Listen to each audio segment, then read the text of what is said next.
So I recognize a lot of the names of people in the webinar today. It looks like a lot of people are already signed up for Resi London, if not have been to a number of Resis in the past, or are probably considering signing up for Resi London specifically. This is going to be a more technical tutorial on how to actually work the partnering system, which is launching today, so in just a few hours. Meaning if you are already signed up for London, keep an eye out because you'll be getting an email from Hello Partnering, and it will give you both the login URL as well as all of the links that you need to actually set up your profile and get in here so that you can either start messaging investors or if you're a vendor, start messaging some of the attending companies. And Um, I saw there's a question about partnering for RESI JPM that will be launching on the 24th, so just 2 weeks from today. yeah, that will be launching on the 24th. It will be the same system.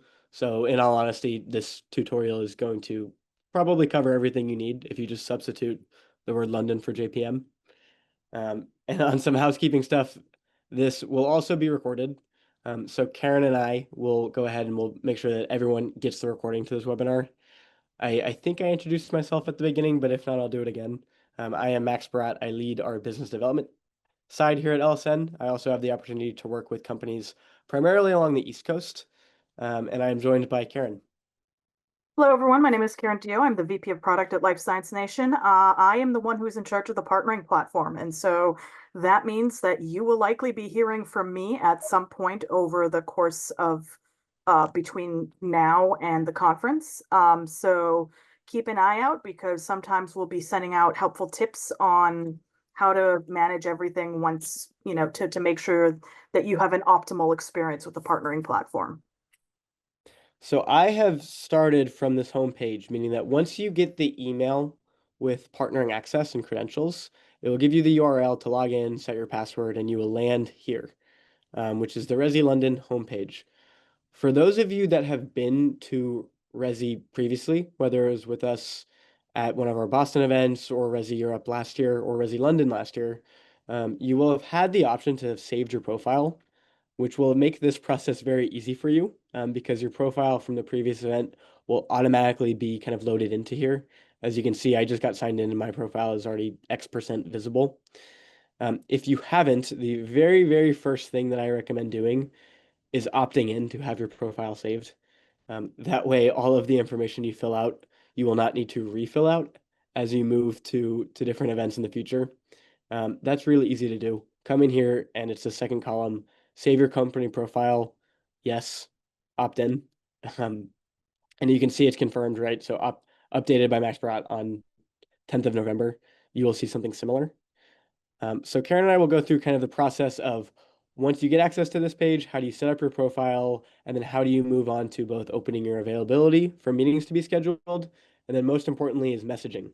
How do you actually confirm the meetings, and we'll share also some tips on what we recommend to make sure that you can actually maximize the number of meetings that you get. Um, so we will start with creating your profile. Right here on the left, it says start here. Once you click this, you will be brought to your company profile. There are two profile options. You will have both the option to update the company side of your profile, as well as obviously your personal one. I will actually start with personal just because it's a little bit easier, right? So you'll have the option to update and upload any kind of headshot, which we actually recommend doing. I know a lot of events do or don't really specify, but for Resi, because it is a partnering focused event, it can make your life just a little bit easier to upload a headshot because then if you are running around partnering tables, you will, and running between meetings, most importantly, you will probably be able to see the person that you're supposed to meet with. And the person, more importantly, will be able to see you and know that it's the individual that you're actually supposed to be meeting with. So we recommend including a headshot.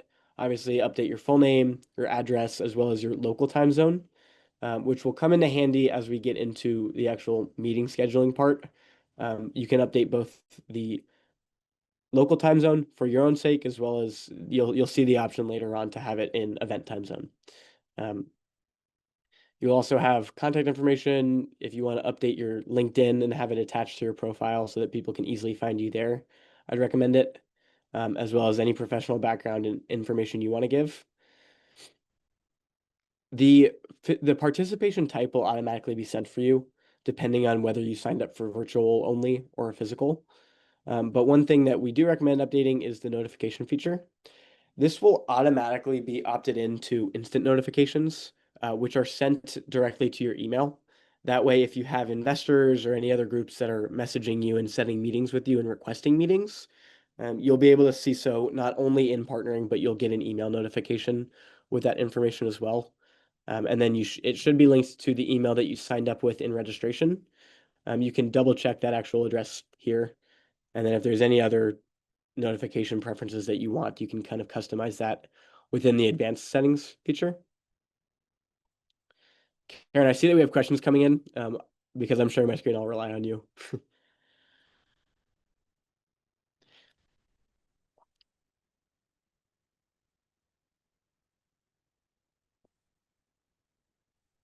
Yeah, Did you catch? the question so far just it was an automatic message from an AI Oh, note taker. the fireflies. That's funny. Mm. Perfect. The personal profile is the easy part. Company profile also isn't too in-depth. Karen, I'll kind of let you recap some of the company profile information. Yeah, absolutely. So, of course, you can enter a company logo. So for anything that allows you to upload, that yellow bar that lists the specifications, that is where you can click to see what the requirements are in terms of file type, file size, and image size. So just note, so if you're having trouble with your upload, take a look at the specifications to make sure that you fall within those parameters, because that could likely be what's causing an issue. And so you can update the company name and address if necessary. And as you scroll through the profile, you'll see that you can go as granular as you want. We definitely recommend putting in as much information as you feel comfortable. But in terms of the company categorization, the company description, the product and service, like the summary of your company in terms of all of the other information. Investor details won't be relevant because that is if you are an investor, not what investor you're looking for. So just make sure that, but that will also be apparent if you open that section. And then you can enter in, yeah, so you can see here what type of investor you are. But for all of these things, there's a lot of information that you can fill in, and fill in as much as you feel comfortable filling in. So there's a lot of information that you can put in. You don't need to fill in every single thing. Yeah, Um, one point that I want to make it at kind of a high level is this partnering system gives you the option to put in a lot of information. No, it is not all necessary, and in a lot of cases, not everyone is going to look at the entire depth of your profile before they accept or decline a meeting. But that doesn't mean you shouldn't input it, because you never know who's going to want to see what. And everything that Karen and I share and the way that this platform has been built out should be looked through the lens of how do I make it as easy as possible for the person that I've requested a meeting with to know whether or not they want to meet with me. And how do I make it as easy as possible to get that first meeting? And one of the ways of doing so is obviously having as much information as you can present on your profile. the more complete the profile, the better off you are. But this profile is designed for anything from startup to big pharmas. So you're not necessarily going to have all of the answers for all of the fields. So if you're not filling out a ton of fields, don't feel that it's bad, but fill out what you can. And yes, absolutely, it is important to come in for what you want for the conference, your conference goals. If you're looking for partnerships, put that. If you're looking to out license, put that. If you're looking for investments, put that. Whatever is relevant to you, you can pick more than one. Put whatever is relevant. And then as you scroll down, it allows you, again, more ability to put in more details about any specific products or services that you offer. So the more detail, the better. Oh, Yeah, here's a and so question here on the term partner. So this platform is for connecting with investors and for companies looking for partnerships. So yes, both. We will like when we call what we call investors will not just be direct investors, but it will also be the strategic partners, the large corporations that might not necessarily do an equity investment, but will do partnerships or in licensing and things like that. So whatever you're interested in, both are options. Yeah, what Karen said is absolutely right. At Ellison, we track 10 different types of investors. So everything from venture capital, angels, family offices, more traditional equity-based, and institutional investors, all the way to corporate venture capital, strategic groups, big pharma, big med tech as well.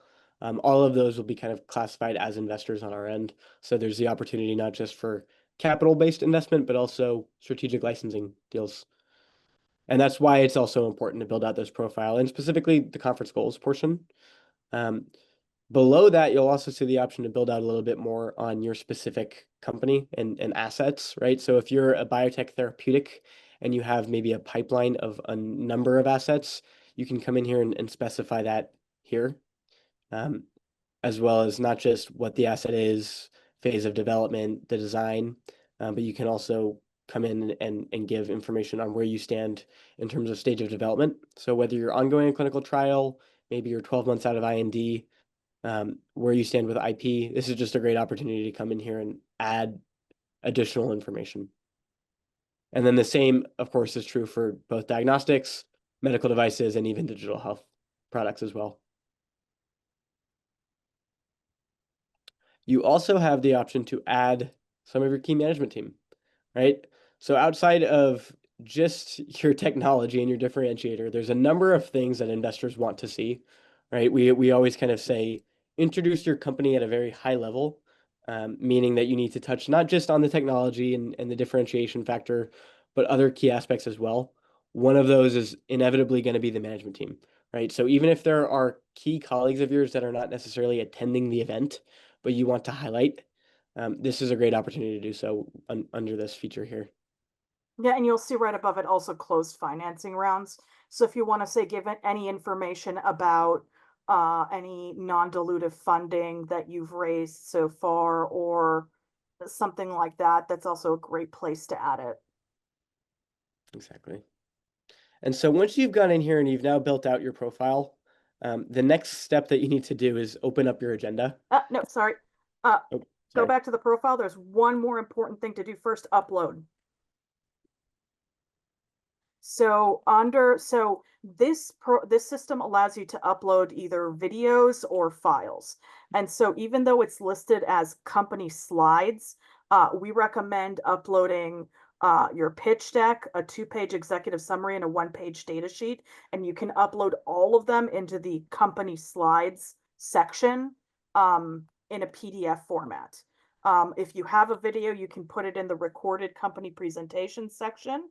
But we definitely recommend, even if you don't have a video, at the very least, upload your marketing collateral documents. Um, Yeah, we do. And so for those who do have a video, it's helpful because it will also be featured under this media center option. But all of your documents, particularly your marketing collateral, right? So your one pager, your executive summary, and your pitch deck will be available under your profile as well. Yep. And Derek, you were asking about access to the conference. It has not yet been sent out. It will be sent out in just under 2 hours. We will be launching at 12 p.m. Eastern. So at that point, check your inbox for an email from Hello Partnering. If you don't receive it within 15 to 30 minutes, check your junk folder. And if it's not there, then reach out to us. Yeah. So everyone should receive that email by end of day today at the latest. Yes. And so now, after all of both the company profiles built out, the personal one, and again, if you have any materials, we highly recommend uploading them. And not just one, right? A lot of people will come to us and they say, I've uploaded my executive summary. Why do I need to upload my pitch deck? Or why do I need to upload my one pager? And we have seen in the 54 conferences that we've hosted, we've seen a lot of interaction between entrepreneur and investor. And one of the things that I find, quite frankly, just funny is if you were to go and ask investors and take a poll, you would be surprised by how even it is the preferred method that they prefer to see. So I prefer to look when I look at a company at their pitch deck.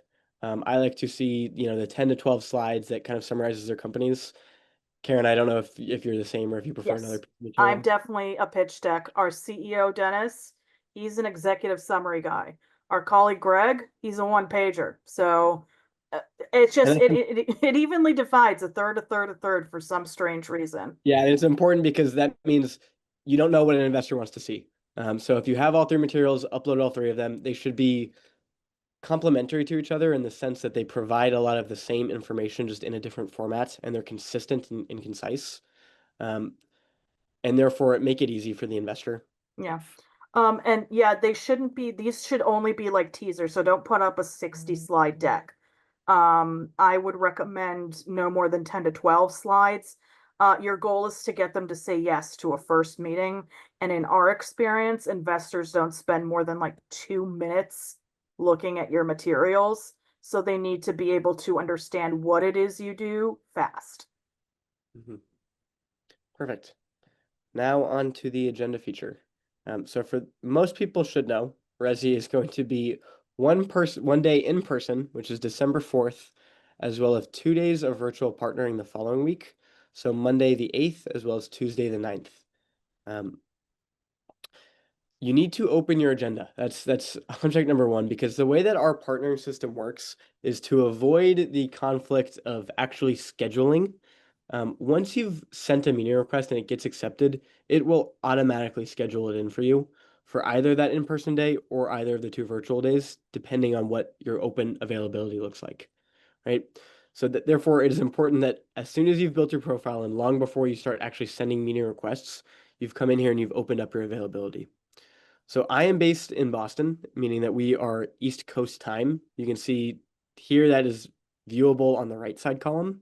On the left side, for all of the European time zones, you'll see the actual events time, which is helpful primarily for the in-person day. So I would come in here and for the time of the in-person, I want to open as much availability as I can just to ensure that I can get as many meetings. So I'd come in here and open all. You can then come in and filter between the days here.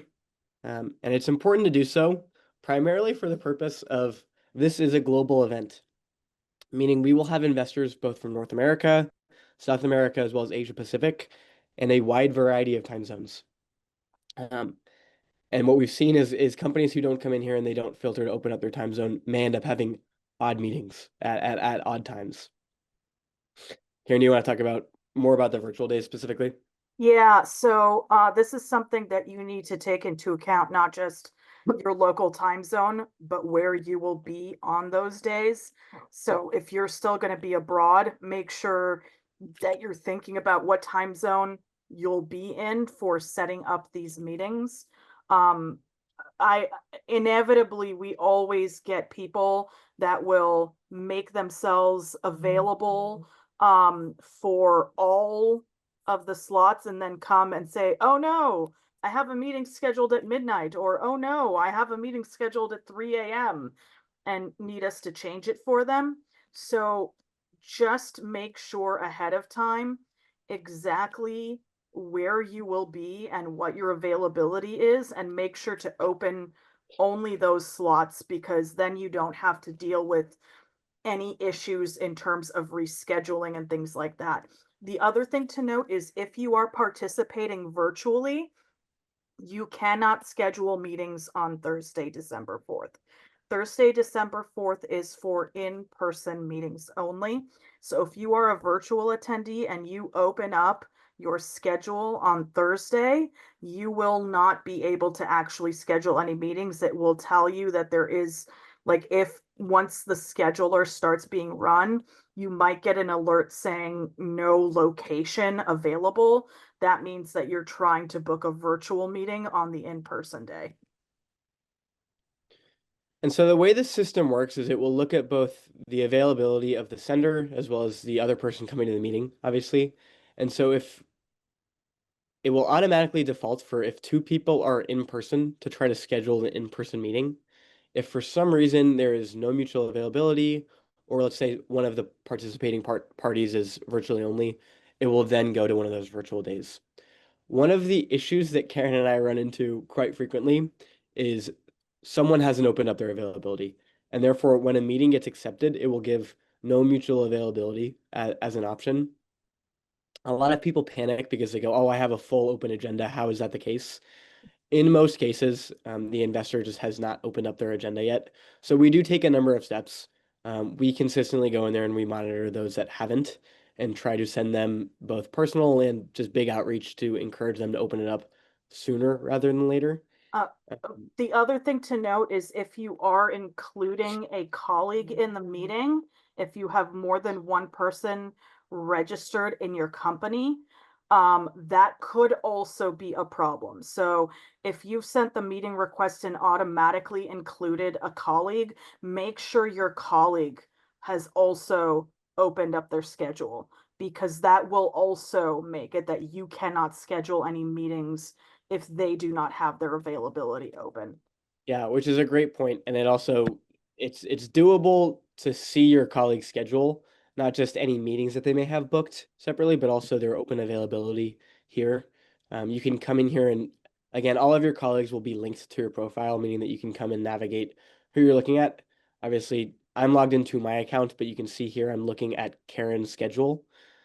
She hasn't opened her availability yet, meaning if I were to send an invite for Karen and I to meet with an investor, even though I've opened up my schedule, Karen hasn't done hers. And so therefore, regardless of what the investor's schedule looks like, the meeting wouldn't get booked. And therefore, I know it, Karen and I might be overkill here, but it's so, so, so important that you come in and make sure that the agenda is open for both Yes. yourself and your colleague. And Charlotte asks a question about when should you have your profile complete and start sending out invites, not to risk being late, everyone already booked out. So there's two components to this. One is get into and get your profile set as soon as you can. The conference is 3 weeks away. With that being said, you have like a couple of days leeway before you absolutely should start reaching out. And I will also mention that probably 75 to 80% of the partnering activity takes place in the week before the conference, so you don't need to panic. But the other portion of it is you can send out meeting requests and communicate and have meetings accepted, but we will not be running the scheduler until probably about a week and a half from now. So that means that any meetings that are accepted will not appear on your agenda until we start running the scheduler. And that will wait until after the IPC schedule has been finalized.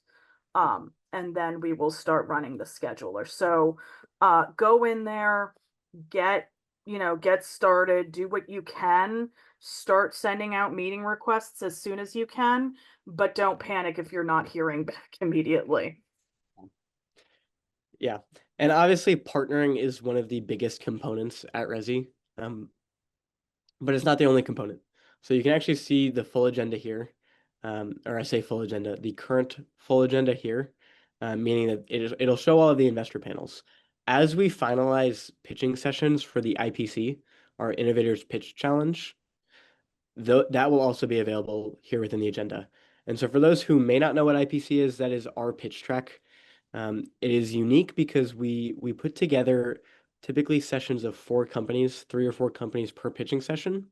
They get to pitch directly to a panel of sector-specific investor judges, meaning that we put together a panel of judges that when we've interviewed them originally as RESI registrants, we know exactly where their fund looks to invest in because we use that information both to populate this partnering portal as well as our investor database. But it lets us get an in-depth look at their fund's thesis. So we can put out a panel of investor judges that are actively representing funds into the sectors of those pitching companies. And so it's a really engaging session. It's 6 minutes of pitching, 7 minutes of Q&A per pitching company. And you'll see that full agenda here. So if you are a pitching company yourself, you'll be able to ensure that your agenda is blocked off, which we will do for you. Um, here so that obviously no partnering meetings are being booked. But you can also go see if there's any other interesting sessions that you'd want to sit in on, both from the IPC front as well as, again, for what's currently in here, the investor panels. So here we have, a number of them. If let's say I'm a medical device company and I'm interested in maybe attending this medical devices and diagnostics session, I can come in here, I can read more about it, see the panel description, and if I want to sign up, I can just click to register. You do not necessarily need to register to be able to attend the session. It is obviously an open door, meaning that you guys can walk in and kind of come and go as you want.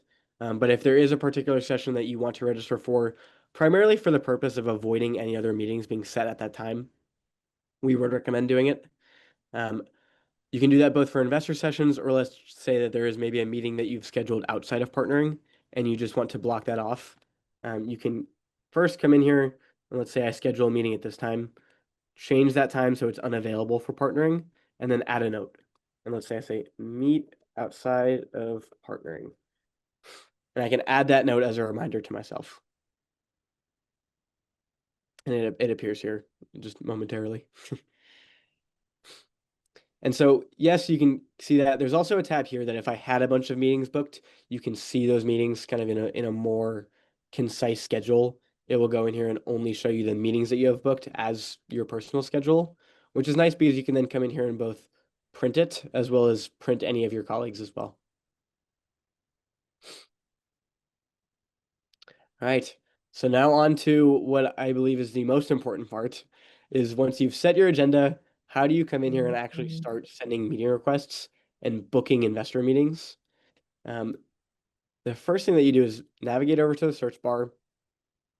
You can come in here and obviously you can see a variety of different search kind of preset filters. So you can see search for investors, search for the companies. If you want to see all delegates or maybe a list of all companies, you can do so here. What we would recommend is searching for investors, and rather than saying, let's see all investors, come in here and narrow it down to find those that are actually a fit, right? So find those that are a fit for your product, your stage of development, your sector, your modality, and all of that. So you can see the first filter option that you're going to have is sector interest. So let's say I am a biotech therapeutic. Perhaps I am creating a small molecule. And I want to say, show me all investors that are either doing small molecules, or we could say even maybe a protein based, if I have multiple assets in my pipeline, right? And just for the sake of it, I'll say I am a cardiovascular CNS oncology company, right? And my pipeline is preclinical phase 1. And obviously you can do the same if you're not a therapeutic. There's the availability to do so with medical devices, where you stand in terms of your stage of development, as well as filter it down based off of geography. Just for the sake of it, I will quickly run the first search just to show you what this looks like. You can see we get all the investors that fit that criteria pop up here. If I wanted to come in and say, show me all investors, you just click the all investors here. And that will give you a list of all of the unique investors that we have signed up now. We are continuously signing up new investors every day, which is important because one of the things I'll go in and point out here in a second is you can also filter it down to show you those that have been added within a particular time frame. So as you come in here and you kind of narrow down your target list, there's a variety of tips that we have to do so, right? So first, you'll see the big list of investors that match your criteria. You can then come in here and look specifically at their profiles. So you'll have this company tab. You'll also have the investor details, which will show you their big overview. You'll find that there's tabs for the sector and subsector of interest, as well as company and management team requirements, which you can upgrade to. This is part of our premier partnering option. And what it is every investor that we sign up, I had mentioned this before, but we're very diligent in how we vet the investors. One, to ensure their legitimacy, right? We want to make sure that all the investors coming are actively deploying capital, that they have a fund. And then we also want to find out exactly where their fund looks to invest. We put their general description here, but if you want more specific information as well as the investor contact details of each delegate, you can upgrade to our Premier feature. It's a 500 upgrade, and you can do so directly, which will give you access to, again, their full investor mandate as well as all of their details here. And then you can also see exactly how they've built out their own profile here. And so once you've targeted, and we'll say for BioCapital, someone that I want to meet with, you then go in and send the request, right? And Karen, I'll let you go through what, again, we've seen thousands of interactions between entrepreneur and investor, and so we know it works. Yeah. Karen, you so our best tips. So yeah, so for messaging, we generally recommend that you have a set of 4 messages and have them set ahead of time. So what you do is for the first message, make it an overview. We usually have companies use their elevator pitch. So that should cover what your technology is, what's your stage of development, what makes you unique, how much you're trying to raise, and what milestones you'll hit with that fundraise. Those are the basics of what we recommend to cover. It should be about 5 to 7 sentences long. It should give enough detail that the investor can get a good idea of what you're doing, but don't be overly technical. So if any of you have seen our LSN event partnering process presentation, we have examples of some good messages in there. So I think we do have some recordings of that available on the Life Science Nation website. So I would recommend that you take a look. And then what we recommend is that you have 3 follow-up messages ready. And then in each of those 3 follow-up messages, select a different part of your company that you think is worth highlighting, be it the management team, that's some more information about the technology, partnerships that you have going, um, you know, milestone, more detail about some of the milestones that you've achieved or anything that you have in process.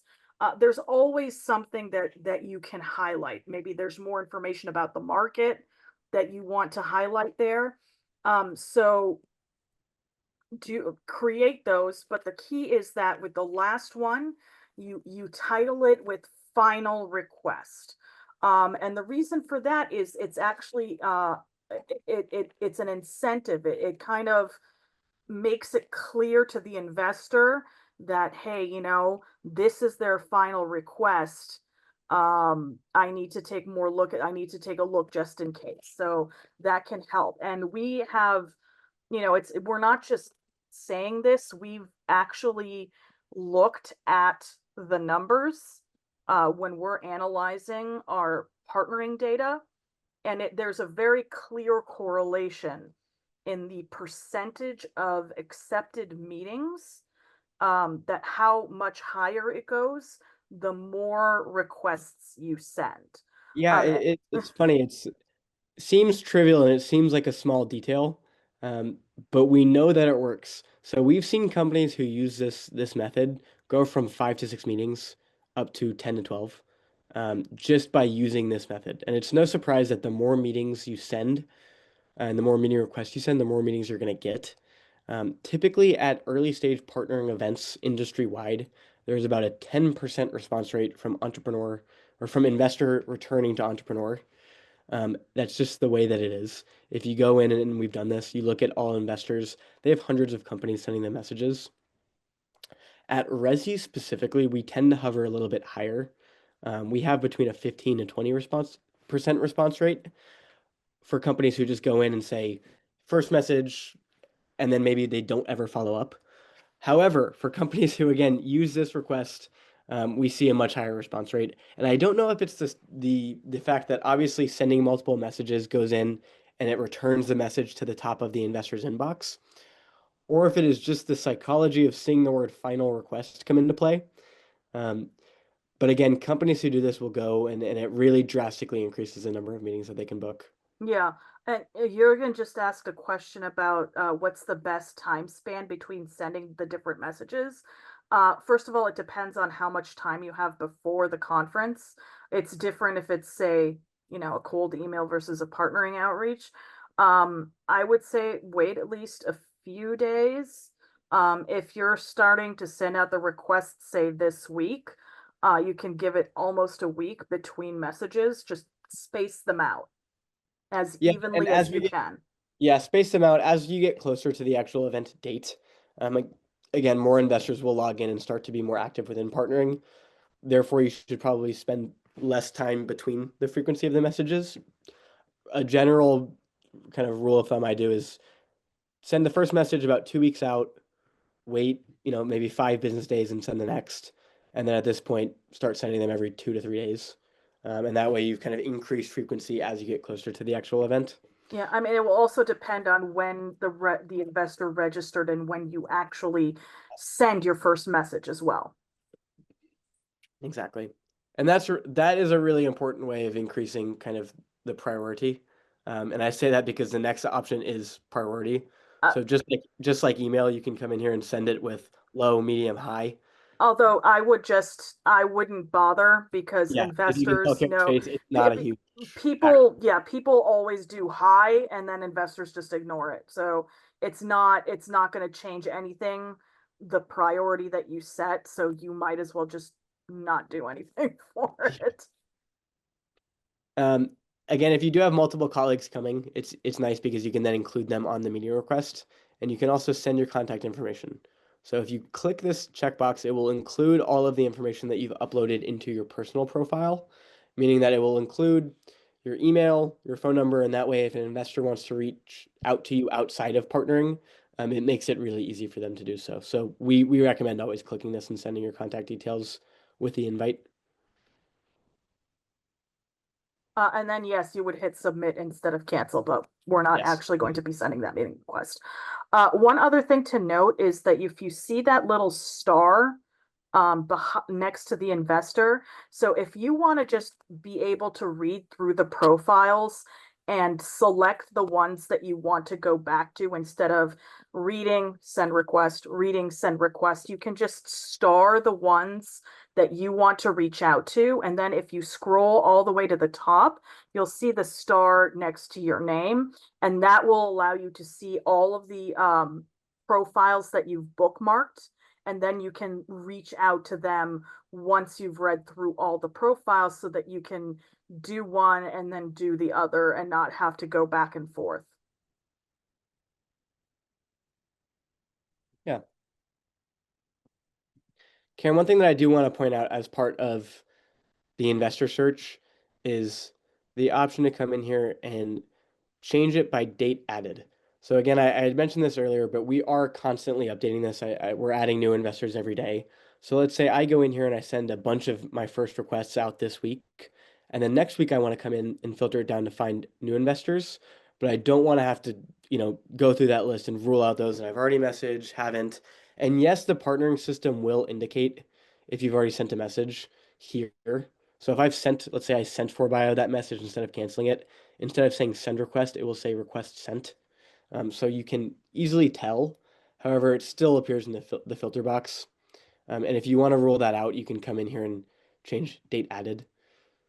So again, if I wanted to come in here and say only show me those investors that have been added since maybe Wednesday of this week, which obviously now doesn't make sense. Um, but if I'm doing this next week, or let's just hypothetically say that partnering had opened last week, and I want to say only show me those that have been added since last Wednesday, because that's when I sent my first round of requests, it's easy to do that.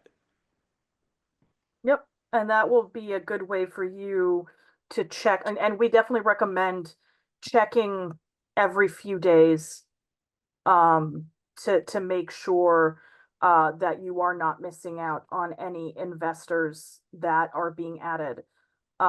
This is especially critical for JPM because it's a larger event, and the number of investors that are added is going to be very big from day to day. So if you're not checking every few days, you're probably going to end up with a pretty big list every time you do a search. And there's also, and I just clicked off of it, but there's also the option to exclude results with existing requests, which is just another way of ruling out those that you've already messaged, because you might not want to see them in the searches, but you can obviously come in here and looking in your messenger, see a list of all of those that you've already messaged. And so again, I haven't sent a lot of or any requests so far, but if you do, you'll see them. I'll send one as just as an example. So let's say one subject. So I'll do this as a test, testing, and submit the request, right? So you can see once I've done that, you can see it appears here. Tony Jones and One Nucleus, they're the co-organizers of RESI, if you don't know. They're putting on the Genesis event that is taking place the day before. So I messaged Tony and I said, testing. I can scroll through a list of all of the messages that I sent here on the left. Um, and that way, if I want to ensure that I can follow up easy, it's nice to do so. I can also come in and let's say I've registered a colleague late. So if I haven't already added Karen to this request and I want to, I can come in here and edit the participants to then Uh, go in and add Karen. that also means you can shift it to someone else. So one thing about the system is that it sends meeting requests from company to company. So it's not like you're sending it from an individual to an individual. So you can easily edit participants and things like that. And this is also where you would be sending your follow-up messages. You wouldn't go back to the meeting request. You would come here to the messaging tab, and in that type your message here box, that's where you would send your follow-up follow-up request. And you see there's the filter messages box. Once you start getting more messages and you start getting replies, you can always filter for just the requested meetings, not ones that have been accepted or scheduled or declined. And that way, you can then just see which meetings have not been responded to yet and just make sure to follow up with those individuals. And there's that little export button. It's not clear, but next to new request. If you ever want to export a list of the messages that you've sent, that's where you can export that information. And we recommend doing so. We open partnering again today. It's typically about 4 weeks before the event, and we will close partnering 4 weeks after the event.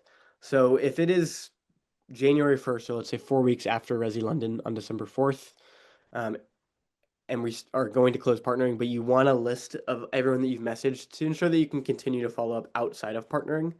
Um, that's a really good way to download that, and you'll get the messaging that you've been sending throughout partnering, and that way you have access to it outside of just this portal. And then the last feature outside of just the messaging is again the media center. Um, this is just a large collaboration of everyone that's uploaded their video recordings, and so it's a good way to find that in kind of a consolidated place. And pitch decks. It will all be there. Correct. Yeah. We recommend that as a company looking for an investor, you will probably come in here, fill out your profile, update your agenda, and then spend almost all of your time in the search and messaging feature. Yeah. So these are the two that you really need to get comfortable with, as you'll be spending a lot of time here. And again, we're very upfront about the fact that partnering takes a lot of work. Um, it's not easy to come in here and get your target list and consistently follow up. It does take a lot of effort, but it's an investment. And companies who are thorough in doing it, not just in sending the first request, but equally, if not more thorough in their follow-ups, succeed. We've seen this the case with hundreds of companies. So again, if there's one thing you're going to take from this webinar, is please, please, please stress the importance of following up with the investors you've requested to meet with. Yeah, and one thing that we have seen that's common is companies will share, like a CEO will share their login credentials with, say, their admin or their BD assistant and have them do the legwork for them. And then they will just be the ones who attend the meetings. So that's also something that you can do if you have that resource available. Just, you can have someone go in there for you if you don't have the time, but it's really, it would be a shame to waste the opportunity to take advantage of meeting with as many investors as you can. So do make sure to maximize what you do with the partnering platform. Yeah. And I know this was a bit of a more technical webinar, so I hope we didn't bore anyone, but it is important. Um, if there are any questions on the technical side or even the non-technical side, Karen and I are happy to answer them. Whether it is Resi London, Resi JPM, or anything we can help answer, we'll kind of open the floor up now to some questions. It says there's a question here of how do you know which investors are only available on the virtual days versus the in-person meeting day? If you go to the search, and you'll see that in the delegates, it will list if they're on site or virtual only. So that is how you will know how they are attending.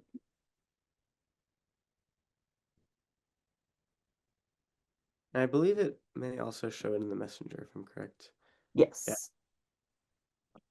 Although you might want to delete the test meeting. Nice. Perfect.